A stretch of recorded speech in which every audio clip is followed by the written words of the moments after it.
துலாம் ராசியை பொறுத்தளவுக்கு துன்பங்களை எல்லாம் துரத்தி அடிக்கக்கூடிய அளவுக்கு 9ஆம் இடத்துக்கு குரு பகவான் பயிற்சி ஆகிறாரு. பொதுவாகவே ஓடி போனவனுக்கு 9ல் குருன்னு சொல்லுவோம் இல்லையா? அந்த மாதிரி உள்ளூரில் சொத்து வாங்க முடியாதவங்க வெளியூரில் போய் மிகப்பெரிய அளவுக்கு சொத்துக்கள் வாங்கக்கூடியது, செல்வங்கள் வாங்கக்கூடியது, சொத்து பத்துக்களை சேர்க்கக்கூடியது, இந்த மாதிரி பல்வேறு விதமான பாக்கியங்களை மிகப்பெரிய அளவில் கொடுக்கக்கூடிய அமைப்பில் 9ஆம் இடத்திற்கு பாக்கியஸ்தானத்துக்கு குரு பகவான் பயிற்சி ஆகிறார். 2019 கஷ்டப்பட்டு இருக்காங்க துளாராசிக்காரங்க. அவங்களுக்கு இப்போ தான் ஒரு அற்புதமான ஒரு காலகட்டம் இந்த குரு பயிற்சி மூலமாக வாழ்க்கையில் ஒரு மறுமலர்ச்சி அப்படின்னே சொல்லலாம்.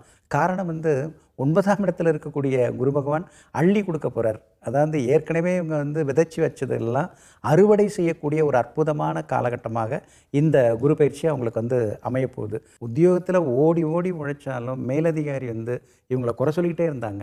இப்போ மேலதிகாரியை இவரை கூப்பிட்டு இது விஷயமா நீங்கள் என்ன சொல்ல வரீங்க அப்படின்னு இவங்கக்கிட்ட ஆலோசனை கேட்கறதுக்கான வாய்ப்புகள் இருக்குது. அதே மாதிரி இவங்க ராசி மேலே குருவோட பார்வைப்படுது. ராசி மேலே குரு பார்வைப்பட்டாலே அந்த சோர்வு, களைப்பு, ஒரு முணுமுணுப்பு இதெல்லாம் போய் முகத்தில் ஒரு மினுமினுப்பு இனிமேல் இவங்களுக்கு வர்றதுக்கான வாய்ப்புகள் இருக்குது. எப்படி பார்த்தாலும் இந்த குரு பயிற்சி இவங்களுக்கு மிகப்பெரிய ஒரு பொற்காலமாக வாழ்க்கையில் ஏகப்பட்ட சொத்துக்களை அள்ளி தரக்கூடியதாக இருக்கும். துளாராசிக்காரங்களுக்கு ராஜயோகமான காலகட்டம், ஒரு பொற்காலம் அப்படிங்கிறது ஆரம்பிச்சிருச்சு அப்படிங்கிறத கண்டிப்பாக சொல்லலாம். குரு பகவான் இது வரைக்கும் 8ஆம் வீட்டிலேருந்து நிறைய கஷ்டத்தை கொடுத்துருப்பாரு. எந்தெந்த இடத்துலலாம் கஷ்டப்பட்டாங்களோ, எந்தெந்த விஷயத்துலாம் கஷ்டப்பட்டாங்களோ அந்த ப்ராடக்ட் விட்டு கம்ப்ளீட்டாக வெளில வந்துடுவாங்க. இது சில இடத்துல ப்ரமோஷன் இல்லையேன்னு சொல்லி கஷ்டப்பட்டுருப்பாங்க. சில சமயத்தில் வேலையே போயிருக்கும். அந்த இடத்துலலாம் புதுசாக ஒரு வேலை, அதுவும் நல்ல பவர்ஃபுல்லான ஸ்பாட்டுக்கே வந்துடுவாங்க.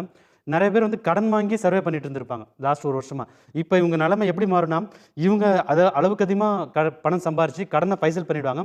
இவங்க மற்றவங்களுக்கு கடன் கொடுக்கக்கூடிய அளவுக்கு இவங்களுடைய வாழ்க்கை திறம் கண்டிப்பாக உயருங்கிறத இந்த குரு பயிற்சியில் சொல்ல முடியும். துலாம் ராசிக்காரர்களுக்கு மிகப்பெரிய வெளிச்சத்தை தரக்கூடிய ஒரு நல்ல அமைப்பு இந்த குரு பயிற்சி. இருட்டுக்குள்ளேருந்து வெளியே வரீங்கன்னு சொல்லலாம். ராசியை ஒரு ஒளிபொருந்திய கிரகம் பார்க்கறது மனசை ஒரு உற்சாகமாக வச்சுருக்கக்கூடிய ஒரு தன்மை. சொந்த ஊருக்கு திரும்ப போயிடணும், சொந்த நாட்டுக்கு திரும்ப போயிடணும். வெளிநாட்டில் வெளிமாநிலத்தில் இருக்கிறவங்கலாம் திரும்ப இந்தியாவுக்கு, தமிழ்நாட்டுக்கு விடக்கூடிய ஒரு சூழல். சொந்த ஊரில் போய் ரெஸ்ட் எடுக்கணும், அல்லது கோவில் கட்டி கும்பாபிஷேகம் பார்க்கணும், ஆன்மீக யாத்திரைகள் போகணும் என்கின்ற மாதிரி அப்பா அம்மாவை பற்றி கவலைப்பட்டுக்கிட்டு இருந்தவங்க, கூட்டு குடும்பமாக இருக்கணும்னு நினச்சவங்க, கூட்டு முயற்சிகள் பலிக்கணும்னு நினச்சவங்க எல்லாருக்குமே நன்மைகளை தரக்கூடிய குரு பயிற்சியாக அந்த குரு பயிற்சி அமைஞ்சிருக்குங்க. எதையும் துல்லியமாக கணக்கு போட்டு செய்யக்கூடியவங்க இந்த துளாராசிக்காரங்க. நீதிக்கு, நேர்மைக்கும், சத்தியத்துக்கும் கட்டுப்பட்டவங்க. ஆனால் இந்த 9ஆம் இடத்துல குரு 3ஆம் இடத்தை பார்க்கும்போது நிறைய பேர்த்துக்கு உதவி தான தர்மங்கள் செய்வாங்க. புண்ணியம் செய்யவாங்க. அந்த துளாராசி புண்ணியம் செய்கிறதே அவங்களுக்கு பெரிய யோகம். அதனால் அந்த குரு பயிற்சி அவங்களுக்கு மிகப்பெரிய யோகத்தை ஏற்படுத்துங்கிறது உண்மை.